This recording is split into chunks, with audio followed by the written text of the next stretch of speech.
Hi there, and welcome to the superpilotish channel. My name's Graham Wilson, and I'll be talking to you today from my basement. Okay, so today we're going to be talking about something that every single pilot out there has come across. Every instructor has come across this, and it wasn't until recently that I figured I got this little nugget of knowledge, and I couldn't wait to share it with everybody.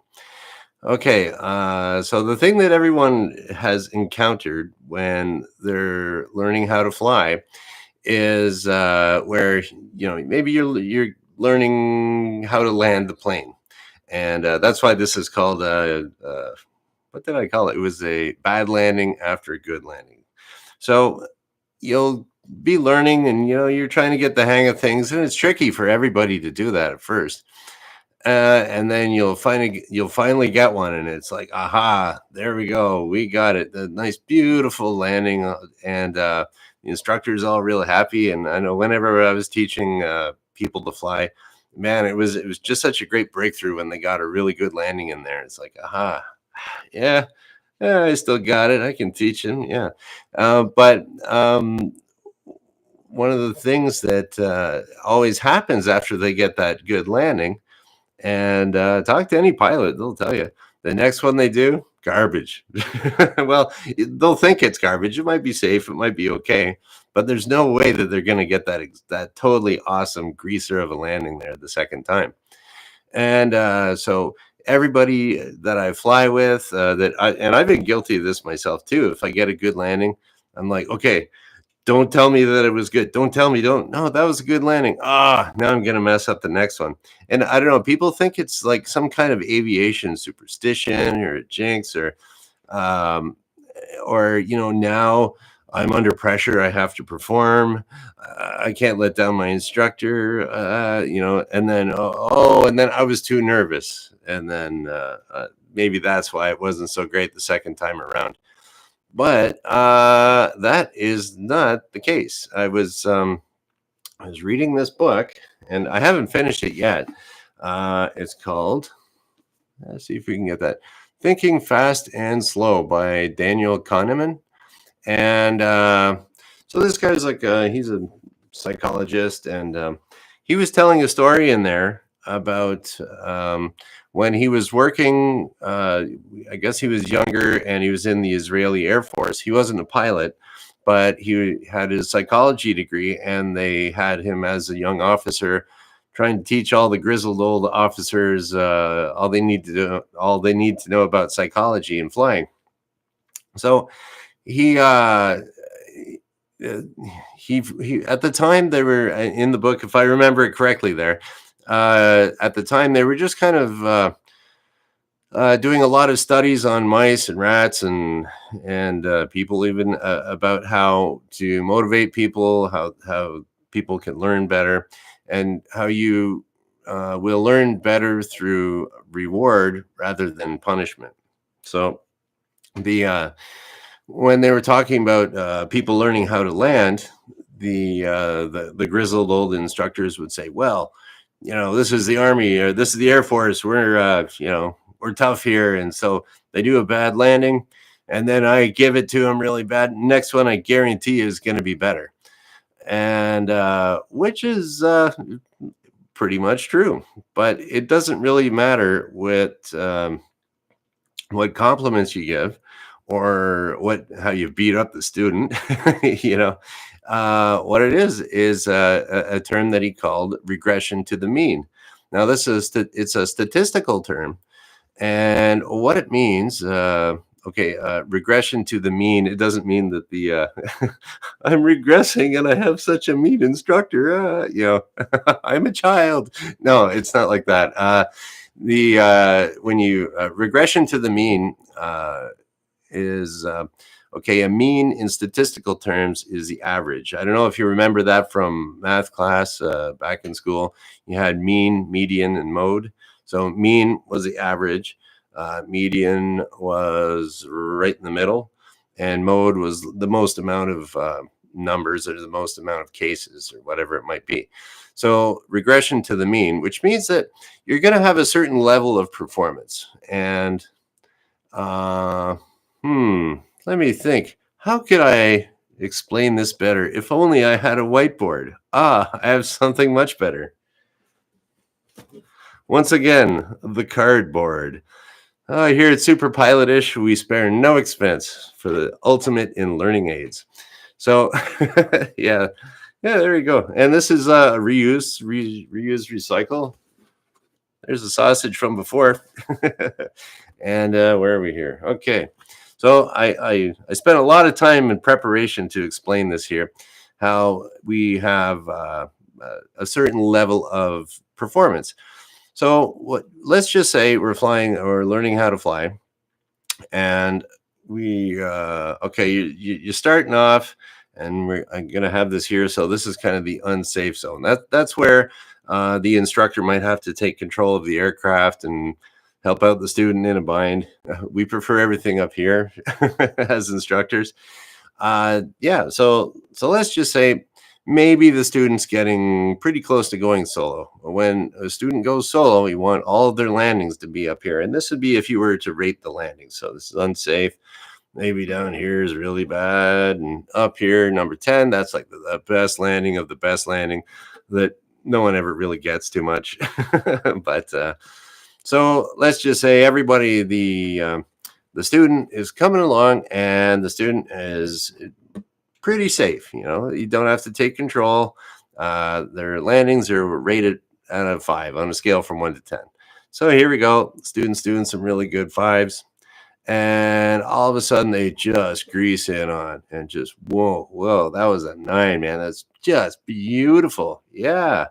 Now, if their average level of performance is down here at a 5, they just got kind of lucky up there. It was they got that 9. Maybe uh, just so happened that there was a lucky gust came by and and put them exactly where they wanted, or the gust disappeared and then he didn't have to compensate like he had to before. Anyways, I always blame everything on gusts. It's the best thing you can do.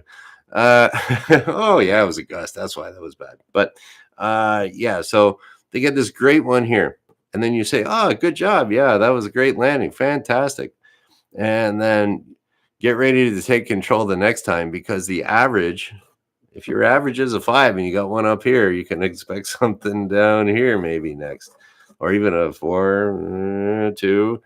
It could be, or just the way averages work, you'd have a whole bunch of 4s, and that would bring that 9 down to the 5.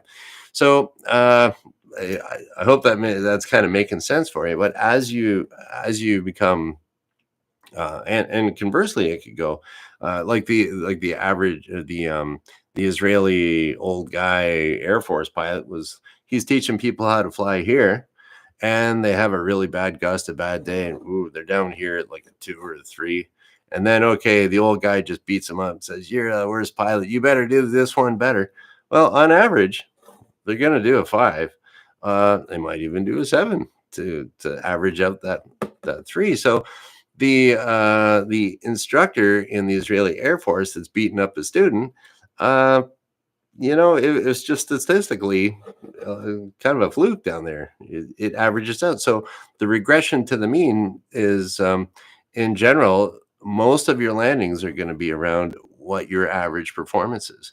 Now, as you go on in your flight training, you want to get better and better. So the more practice you do, the more common you're going to get these 8s and 7s, and now your average awesome landing score is going up here 6, 7, and if you're flying a lot, 8. Ready for the flight test? Here we go.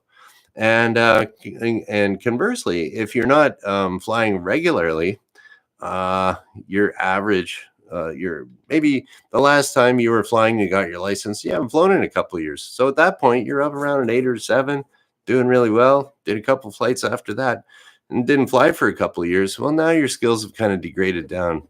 Maybe you're safe still, but and if you go up with an instructor for a check ride to see if they want to rent the plane to you, you're having a bad day. Ooh, instructor has to take control. So and I've seen people do that where they haven't flown in a while, and I got to take control. I've had to take I've had to take control from airline pilots too, because they're not used to the little airplanes. They were so rusty. But I mean, up in the air, they're fantastic, but they're not used to having a little. Most of the airline guys, if they haven't flown a little plane in a lot of years, they're used to having the computer tell them when the ground's coming 40, 30, 20, 10. Like, but if you're looking at the ground and you're used to landing 30 feet up in the air, where 20 feet up in the air where their cockpit is, their eyeballs are all jumping all over the place and not knowing what to look at. So yeah, watch out for airline guys if they haven't flown in a while and you're checking them out. Okay, so there we go. Regression to the mean. So you just had a really, you just had like, oh, you're flying along okay. Oh, you do an awesome greaser. Next one's going to be bad, or it's going to be worse than that because it's just going to be the average. So don't. I guess the moral of the story here is that if you get just the more you fly, the better your average landings are going to be.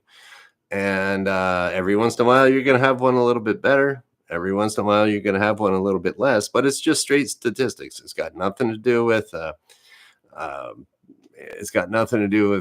nerves or weather or anything, because all your nerves and weather, they're happening at the average level anyways. It's like, uh, did you bring your lucky horseshoe with you that day, or did a black cat cross your path on the way to the airport?